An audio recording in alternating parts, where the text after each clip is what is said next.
All right, we'll get the ball rolling. It's midday. Thank you. We've nearly 400 people joining this Irish Universities Association webinar today on the future of Ireland. And it really is great to welcome delegates from across higher education, industry and government. Also, closed captioning, as some of you might have noticed by now, is available today. And every delegate can change the size of your captions by clicking on the CC button on the bottom of your screen. And today we're delighted to be joined by Taoiseach Micheál Martin, and it's particularly timely that Micheál Martin is speaking to us today because in opposition 2 years ago, as leader of Fianna Fáil at the inaugural IUA Future of Ireland event, Micheál Martin put forward his plan for a new department for higher education. Well, an awful lot has changed in the world since then, but that department has come to pass. Micheál Martin is now Taoiseach. And as we emerge from the COVID pandemic, he's going to share with us his vision for higher education in Ireland. Introducing him today is Professor Ciarán Ó. He's the president of NUI Galway and the chair of the Irish Universities Association. So now we're going to have opening comments from Ciarán Ó. Ciarán, over to you. Áine agus tá fáilte really good morning, Ivo Galway imagine agus on behalf of the Irish University Association, I'm very pleased to welcome Taoiseach this morning or this afternoon. And as Áine has mentioned, he has had a lifetime of commitment to education and to research and really a commitment and determination and innovation in all that he's done as well. The first time I met him, he won't remember this, but I do, is when, it's hard to believe now, but back at the time, around 2004, the introduction of the smoking ban, hard to believe that there was so much opposition to that at the time. And there was a naive young man who approached him when he got into his ministerial car on Stephen's Green and said, "Congratulations and keep going." And he said, "Thank you," and moved on. And that young man was me. I admired at that time his courage and his commitment and his determination to the public good. That was also there when he was Minister for Education and Children, and in particular his commitment to research was evident in PRTLI that he introduced at the time. And again, when he spoke to us, as Áine has mentioned, at the inaugural Future of Ireland event 2 years ago, he mentioned that and his long-standing commitment to research in third level education, which was evident then and is evident now. And when he was leader of the opposition at that time, he announced his intention to create a new Department of Higher Education and Research. As Taoiseach, he's delivered on that promise, and there's been a resounding welcome throughout the sector to this game-changing initiative across the sector, and indeed from business and other stakeholders too. And in particular, as we think about the future of Ireland today, the theme of this seminar series, I think that's a particularly important commitment to Ireland, the sense that our advantage and our opportunity is in education. And when all other advantages are fading away, the one standing, the last one standing, is our talent and our education and our research in developing that talent. And the new department led by Minister Simon Harris puts further on higher education and research and innovation at the heart of government, and bringing all of these together has also been a particularly innovative and important and creative and determined step. Higher education and research is the engine of knowledge creation in our country and our economy and for our society, first and foremost. It's where new ideas are created. It's where a world-class talent pool is nurtured. Is the bedrock of our economic growth and prosperity. And I think many of us were very happy to hear Michael McGrath as Minister for Public Expenditure and Reform on the This Week programme earlier this week, mentioning that as one of the elements of investment that's needed in the current context and as we think about the future of Ireland. Because the centrality of talent and innovation in our national development has been brought home to us during the COVID crisis. Our sector, the university sector, the third level sector more generally, has successfully pivoted with great commitment by our colleagues to a largely remote teaching and learning format in short order. But more than that, our leading research and scientists have, in partnership with government, led the charge against COVID. We've seen firsthand how advanced knowledge and science not only find solutions to the most challenging problems imaginable, but also how it keeps our people safe and protects society. And in particularly as the COVID crisis and the pandemic evolved, we saw that it was first and foremost a health crisis, but secondly, a crisis of reimagining our humanity in a new context. And all of our research across the university sector, across all disciplines, can contribute to this reimagination. So Taoiseach, you have acknowledged the challenges our sector faces as a result of years of persistent underfunding as our student population swells and as demographics make this more challenging for us. We look forward to hearing from you today in relation to the challenges with regard to both core funding of our higher education system, as well as the need for investment in our research, innovation and innovation capacity. And we use that word investment carefully. And we remember, as this year we celebrate and commemorate the decade through the decade of centenaries, the independence of our country. We remember that at the time when we celebrated the 50th anniversary of 1916, that people you admired, Sean Lamass and Don O'Malley, invested heavily in second level education. And we feel now this is the time for a third level. And that new generation which is now coming, the new generation which has arrived, and that the investment in education, which was the bedrock of that investment in the 1960s, is now part of our recovery for a new generation, for a new society and for a new economy. And we look forward to hearing your thoughts in that regard and to supporting your work as it develops into the future.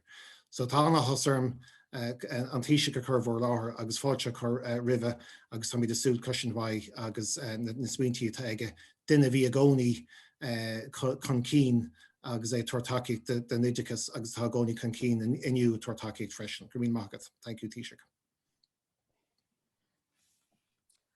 Agus Gramila Mahad, Hain, Ciarán, and now without further ado, I'm looking forward to introducing Taoiseach Micheál Martin. As Ciarán said, he served in many ministries, including education and health and enterprise, trade and employment, as well as foreign affairs. Now he's Taoiseach, and it is a particularly timely moment to be talking about the future of Ireland, the future of higher education. So Taoiseach Micheál Martin, and then afterwards I look forward to discussing some of the points that you've raised with you. Taoiseach Micheál Martin.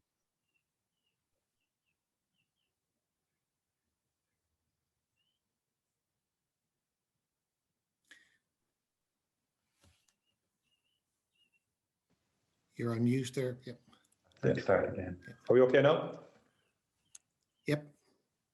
Yeah, dus parte gur magat Áine agus Ciarán agus time fair bhuiach díobh a sochtan cura bheileh tróna agus an seanseo Lord live mar le tóchaí na tíre agus go háirithe tóchaí cuasaí dachis agus go háir an tríú le bhéile agus cuasaí taide agus go gádagus live agus an bhuiachas tíobh go léir a sochtan médibre tá déntó gibh le ling an pandemic agus ní an árasach Tjónachar fiile ag an vírus corónach chórsaí I dachis go thomláin rith na bliana seachata agus tús na bliana seo. I want to thank the Irish University Association, for the kind invitation to address you today on a topic which I believe is fundamental to the future of our country.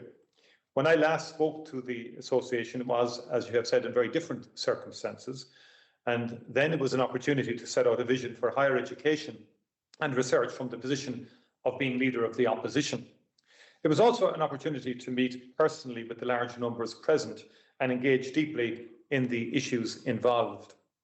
A lot has happened since then, and concrete actions have already been taken to drive forward the step change in public policy which I outlined. Managing the pandemic has been the dominant theme of this new government's work to date, but we are not standing still on other issues, even if they are receiving little attention or not as much as they normally would because of the pandemic. We are getting through this pandemic. Every day we move closer to the moment when we can put it behind us with confidence. And if anybody ever doubted the centrality of science and research to our future, they can now see the triumph of a vaccine program developed and implemented at unprecedented speed. My starting point today remains as it was when I last addressed you. Higher education and research are absolutely fundamental foundations for developing and sustaining social, economic, cultural and environmental progress. They cannot be an afterthought, they must play a central role. A deep knowledge base and a commitment to expanding knowledge is essential if Ireland is to thrive in a world which is constantly throwing up new challenges. If we are to create and sustain well-paid employment and generate the resources to fund essential public services, we need a wider base of higher learning. If we are to understand and overcome social challenges, both established and new, we need a wide base of higher learning. If we are to play our part in tackling existential environmental issues, we need a wide base of higher learning. And if we are to continually challenge ourselves to be both inclusive and diverse, to listen to new perspectives rather than confirm existing ones, then we need a wide base of learning. And that is why the policy of this government is to mark a new era for this sector, an era which I am determined will be defined by action to increase participation, underpin excellence, and put Ireland at the cutting edge of world-class research. The first key step in this has been to implement the most significant ever change in how public policy and oversight of this vital area is undertaken. The Department of Further and Higher Education, Research, Innovation and Science represents a radical change of the status of this area within government. This change has freed up the Department of Education to focus more directly on our schools and implementing a programme to develop and reform critical activities such as special needs education and tackling educational disadvantage. The new department has just published its first statement of strategy, setting out an ambitious work plan for the coming period. Improving capacity and quality of third-level education and research is at the heart of its vision. It will lead a new and more ambitious agenda. And the potential for this agenda can be seen through what has already been achieved when we have as a country taken higher education and research seriously. For decades, our primary debates about higher education focused solely on the creation of institutions. We paid very little attention to issues of quality and impact. This began to change when we introduced a range of new measures for creating a world-class research infrastructure. In 1997, the entire dedicated research budget of the Department of Education was exactly zero. Ireland's standing in terms of international research was at best 4th division. We set about changing this, and we did. From that point, a strategic approach was put in place to build new research facilities to support research students and develop research teams. Today, there are major employers throughout our country who would not be here or would not exist without this new approach. The breadth and depth of serious academic contributions to national and international debates, such as during our decade of commemorations, has been fundamentally based on the new research foundations. And critically, Ireland has gone from an afterthought to an important international player in critical areas of scientific discovery. Investment in research has been central to achieving sustained progress in our country. As we look to rebuilding after the pandemic and addressing critical challenges, education and research are more important than ever. At its most simple, there is no such thing as a country which sustains high standards of living, which does not invest in advanced knowledge. And the countries which do best of all are those who leave room for teams and individuals to plot new and unanticipated paths forward. I think the pandemic has brought home to us all the essential nature of discovery to overcoming obstacles. Here in Ireland, we have benefited from the fact that we have some of the most impactful researchers in critical fields like immunology to help guide us. I think the role which they have taken in public communication has helped bring us to the point where Ireland currently has one of the highest levels of vaccine acceptance anywhere. Dealing with the impact of the pandemic has, in common with all of government, been the first priority for the new department. I want to congratulate you all on the fact that our higher education sector has continued to function over the last 14 months. This required great innovation and dedication to maintain academic integrity. I know the extra pressure which delivering courses online can place on academic staff and indeed on students, but I also want to make a point of acknowledging non-academic staff who have taken the lead in developing supports to meet exceptionally difficult and unprecedented challenges. In a relatively small country, it is often very difficult to maintain diversity of opinion and to avoid conforming to prevailing views.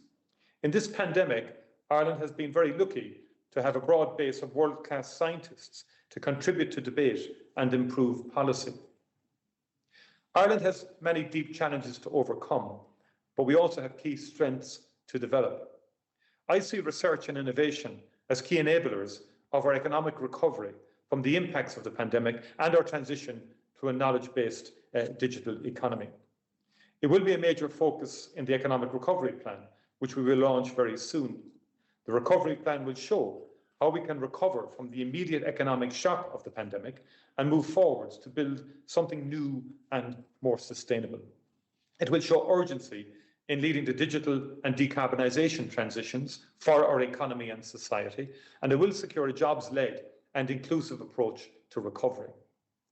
Government funding in research and development has remained below 1% of total exchequer funding for many years, well below the European Union average of 1.36%.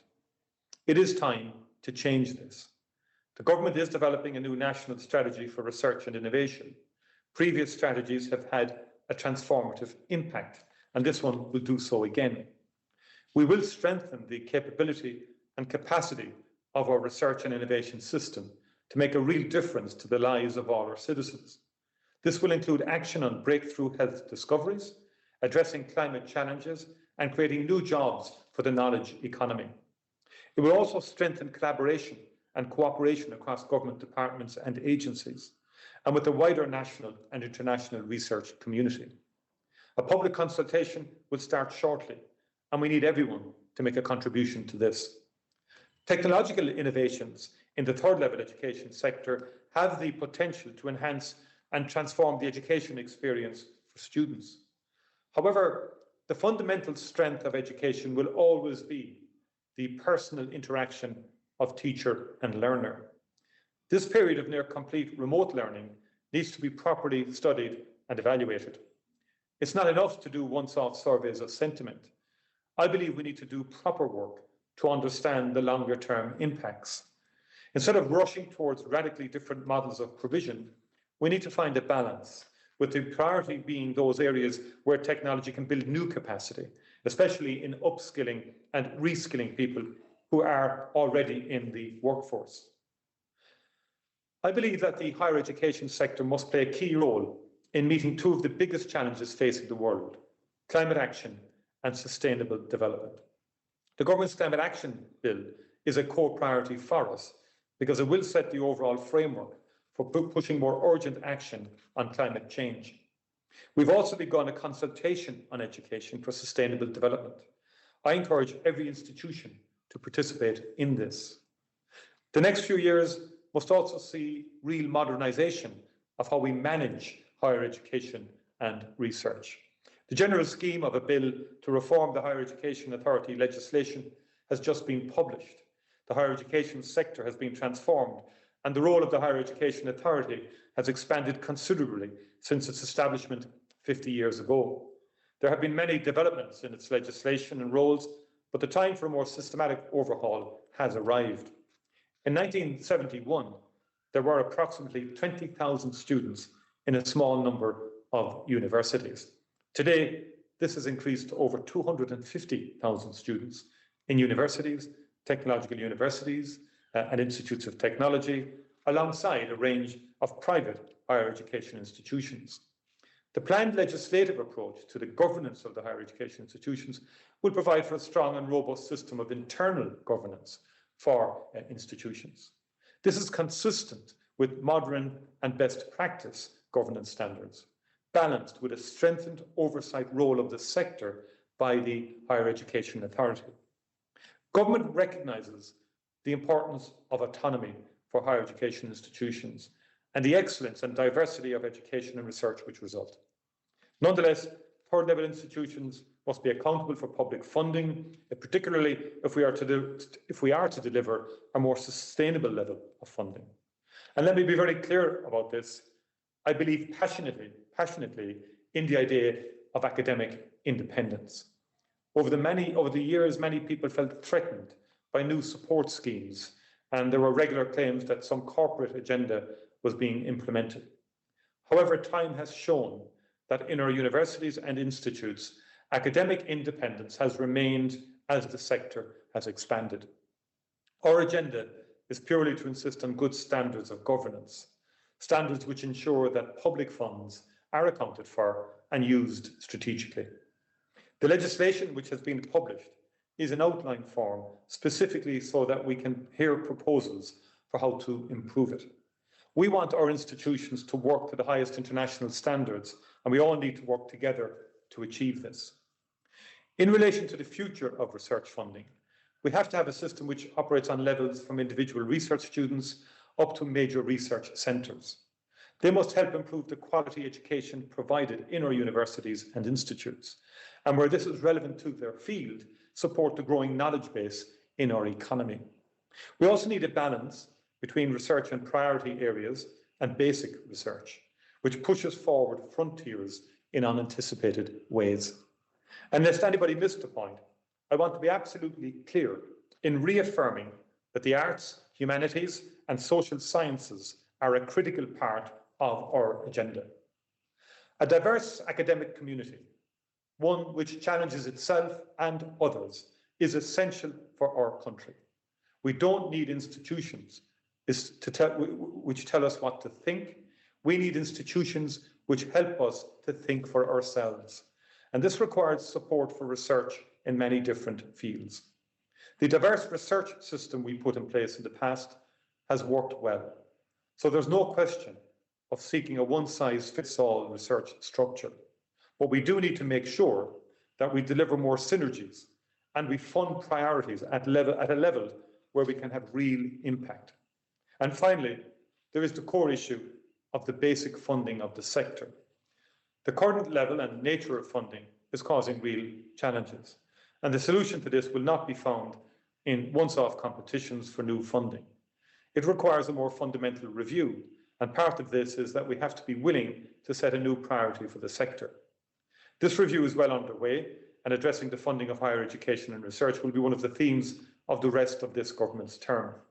The progress of technological universities remains important, particularly because the core principle underpinning the new institutions is that they must demonstrate real cooperation and the capacity to help and grow regional development. We do not want or need institutions which copy each other. We need institutions which work to high international standards and seek to deliver their own unique impact. As we come to what we all hope is the end of this terrible pandemic, our objective shouldn't be simply to return to normal. I want us to build back better, to be focused on tackling critical national challenges.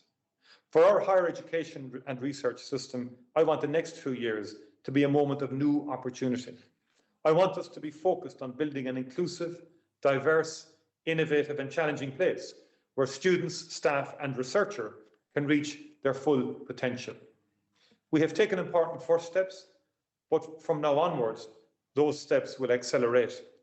Education and research are fundamental to securing our country's future, and I'm determined that this will be a period of real and sustained action. Agus gur míle maith had Hen Taoiseach, Micheál Martin Taoiseach, thank you so much. Yes, sit yourself down because we'll have a question about some of the many points, and there was a lot in that speech you gave us today, no more than there was a lot in the speech you gave 2 years ago. The difference, of course, is you're now Taoiseach, you've set up the Department of Higher Education and Research, and the pandemic has happened. That's the other big difference in the past 2 years. And as you referred to yourself, the pandemic has left us with the big state and big spending. You know that higher education and research, they're underfunded, they need more money. You spoke about the review that's underway. There's been a lot of promises made about more money for third level. Can you talk a little bit more about the delivery we'll see from your government in your time in office? Well, I think obviously the pandemic has necessitated its own increased funding, and particularly in the further side and in the water went down the wrong way there. You're all right. Do you want to take? I'm okay now, we have a cough button on the radio. We could use that. I didn't realize that. But so I think what has happened in the last number of years has particularly the broadening of employer funding, first of all, through the National Training Fund. That has resulted in increases in 2019, 2020, and indeed in 2021. And that's kind of in terms of the employer PRSI piece, a sort of enterprise focused funding coming out of the National Training Fund and using the surplus there also in terms of the capital investment in higher education, an excess of about 300 million in capital in terms of the human capital initiative in terms of 220 and 221. Now there is further work on the Cassell's report, which I think might be subject matter of a later question, but and that's in terms of Director General in Europe Reform Unit. That's coming back to us, and we expect that by the end of this quarter. I've already had a series of meetings with Minister Simon Harris in relation to that. I think there's been a lot of funding in the last 12 months on the skills side and also increasing places because of the impact of the adjustments to the Leaving Cert accredited grades and so on. And we fairness, the institutions responded and facilitated the creation of additional places. The research piece, there's more work to be done on. I want to acknowledge that in terms of further investment, and the National Development Plan would be a factor in that. And those negotiations are still ongoing. But clearly, what I've seen around the cabinet table already is that the very presence of a minister for higher education is having an impact. There is someone there with a voice for further and higher education and research, and that's important. So I think so far I think it's about 1.898 billion now is the overall funding for HSC. Sorry, exclusive of further education, capital research allocations.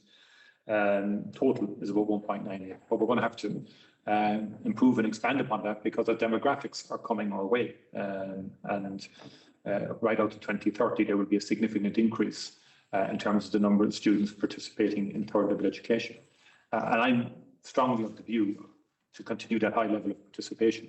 I think it is essential both for the individual and also collectively for society. Of that I'm convinced. I've been convinced that for many decades. Some people have different views around that, but I think the high participation rates in Ireland is a good thing overall. All the research shows higher levels of education you get, the greater your participation in society subsequently and your quality of life, not just in Ireland, but globally.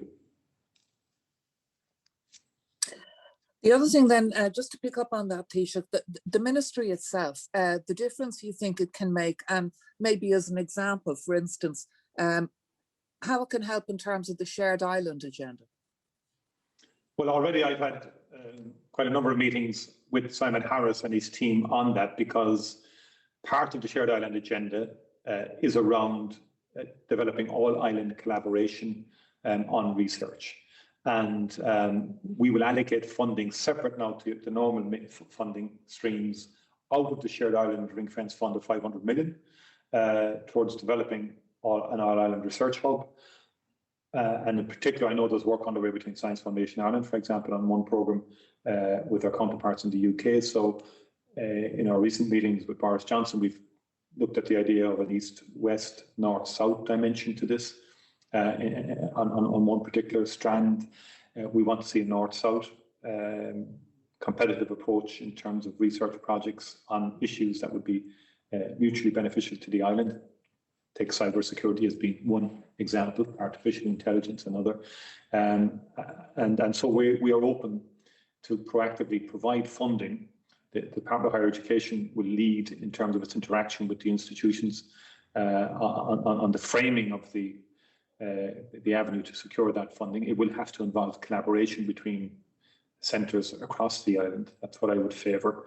And also we've already announced under the Irish Research Council initial grants of up to 20,000 research and applications have been made to that already in the context of specific aspects of the North-South agenda that individual researchers might want to pursue. But we do really anticipate a significant allocation and approach to the research strand of the North-South initiative.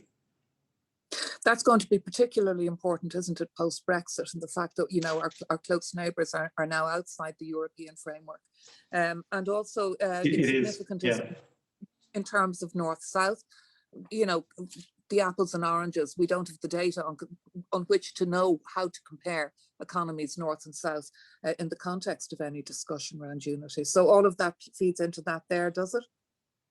Yeah, well, I mean, this could be on specific research, academic research or scientific research.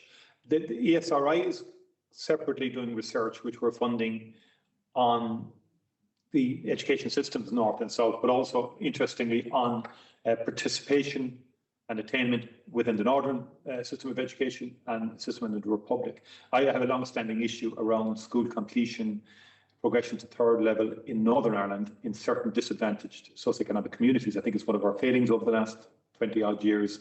I think both governments in the Northern Ireland Executive should have invested much more significantly in endeavouring to facilitate school completion and progression to third level in certain communities where that has not been either an aspiration or a trend. And, you know, we work hard in the Republic on that. It's a long-term thing, but that's ESRI is doing some work on that. We would like to see, in short, Irish third level institutions in the Republic and the North collaborating on a piece of research around a given topic that's of value to us all. It could be in food, agriculture, as I said, it could be cybersecurity. It could be areas where they have strengths that they can match and complement some of the strengths in ours, where we pool resources in terms of research capacity. I mean, this morning I was doing probably a record for an academic centre in the APC, the Microbiome Institute in the Republic, which I can recall in 2003 was established. It's now a world performer in terms of the quality of its research around diseases of the gut and so on like that. So we had the capacity to advance by collaboration. Another issue you spoke about, Taoiseach, was the legislation on third level governance, and you made the point about oversight and accountability have to be balanced against autonomy. A lot of people who are watching this webinar today, they're worried about central government control. Can you reassure them? I think I can. One of my first ever vigorous debates in third level education, I think, was the Universities Bill of 96, and it felt to me as the Minister of Education to bring it in subsequently. But I remember passionately in Trinity with Sean Barrett defending academic autonomy and freedom. So it's not a debate that began today. And so, you know, my bias is always towards academic autonomy and freedom. And to be honest with you, the department will not have the capacity to micromanage institutions, nor will the various agencies, nor should we seek to micromanage or over-administer. On the other hand, there's the accountability challenge. We are accountable to Parliament in terms of the allocation of expenditure. I do think it makes sense that we always work at our governance structures to improve them and not to enable them to be best practice and reflect modern practices. You know, and we have evolved over time. I mean, I served on a governing body when I was Lord Mayor in my city, and it was very unwieldy and very large. That then got changed, and I think that has worked. So these situations always evolve, but I think we have to get the balance right, and I think consultation with the sector will continue in that regard. Okay. The other controversy, or if you like, the nettle that needs to be grasped here is the issue of funding and fees. You mentioned the Cassell's report. The difficulty is there might be, you know, a lot of acknowledgement that a lot of what was in that report was making sense. On the other hand, it's a hard political sell. Can your government make a difference there? Can you implement those recommendations? What way are you going to go? There were various options in the Cassell reports, with 3 options at the time in terms of a balance with fees, loan systems were advocated at the time, and so on. Now, then the European Union community have re-evaluated that report and are presenting options to the Minister. And I've had discussions with the Minister on this. I am determined, as is the Minister, Simon Harris, to bring this to a conclusion and to make decisions arising out of this review by the Director General of the Reform Unit in the Commission, and to make decisions. Some aspects of it in terms of, as I mentioned earlier, the employer PRSI have been implemented, but the more fundamental issue of core funding and the balance between exchequer and other sources remains to be determined. And I don't want to preempt the Minister's consideration of this, but I am determined that we do need to bring this to a close, and we do need to make decisions arising out of it. And how do you balance that issue of, sorting out where the money is going to come from and who will be paying for it? How do you balance that with the increased participation you want to continue to see here, and also the demographic pressures? Well, I think we're in all of our budgetary frameworks, demographics have to be considered. That happens in health all of the time, in respect of the aging of the population, for example. It happens in social protection.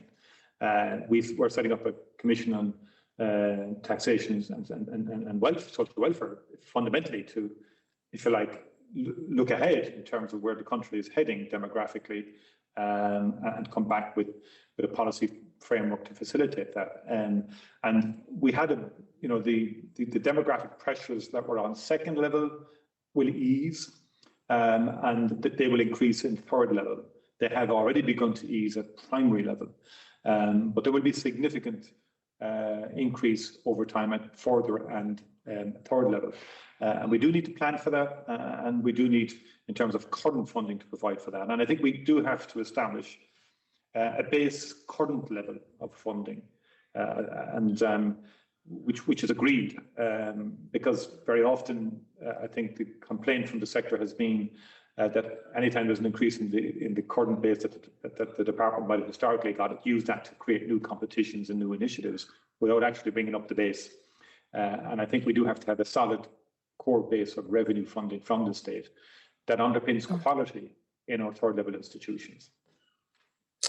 And it was also interesting what you were saying in terms of higher participation rates, and you spoke about this in your previous talk as well, that the links you want, ongoing education and skills training for people who are already in the workforce, and linking research with SMEs in Ireland, and how much that's going to form part of our recovery, our new normal out of this pandemic. I think it's vital. I honestly do. I think Enterprise Ireland has done some good work on this over the last number of years. And I recall when I was an Enterprise Minister, we had a dedicated office within Enterprise Ireland to develop more R&D among SMEs. We can do more and we can do better. And I'm struck by the success of BioNTech in Germany in terms of its relationship with Pfizer. I mean, there was a small biotech company developing the RNA technology, which is really groundbreaking. That has to be the future for Ireland as well. We really have to get in underneath that type of research and support and collaboration between SMEs and our academic research centres. Now, there's very good collaboration going on between our key centres of research and both large and small companies. I think the future for Ireland is providing solutions to the world, solutions that are evidence-based and that emanate from research. And I think that to me is the key, because I do see challenges. I think we've had great success in FDI, and that industrial model has worked over the last 50 years. That will come under pressure in terms of potential changes at OECD level, not immediately, but over a time frame. And therefore, I think we need to increase the critical mass around not just SMEs, but growing Irish companies to a higher scale and scaling up in Ireland. And that's where research is important, and the collaboration between our research centres and industry is particularly important. Taoiseach, I'd love to stay talking to you about this for longer. And I know education is a topic that you've spent a lot of time thinking and talking about in your career, but you've also got a lot of other pressing concerns today, and I know you have a busy schedule. We very much appreciate your time, and if you bear with us for a few minutes longer, I'm going to hand you back now to Ciarán for the closing remarks. Thank you, Áine. And thank you very much for your comments. And I think one of the words you've used quite consistently throughout is determination. And going back to, I think that has characterized your career, and we look forward to that determination in the context of supporting you, and as we have as a third level sector, as a higher level sector throughout the pandemic, but also now in the context of reimagining the next generation and the next phase of our recovery. And rest assured that the third level sector, agile and accountable, is ready and willing to support you in that work and to support the government in the context of what happens next. Because I think, as we've seen throughout the pandemic, and as you've said, research, innovation, higher education, further education is critical to the next phase of our recovery, as it was throughout the pandemic, and we look forward to working with you in that context. So, Gurmín Magat, asocht Untitled Chapter Gadisha, agus Missoula, the hockey, the Mockinshaw freshen, agus an Cade Lunella, Le Grease, agus Le Ferbert. So, Gurmín Magat, agus mar dúirt mé leat, mar cas mé leat, an Cade Orshin, Shira Gavi Sakar. Thank you, keep going. Thank you for your courage, commitment, and determination. And we look forward to working with you in the future in that context. Gurmín Magat. Gurmín Magat Ciarán agus tá sula go mé caiint le chéile go fisiciúil beidir níos déanaí ag tátas an pandemic sin.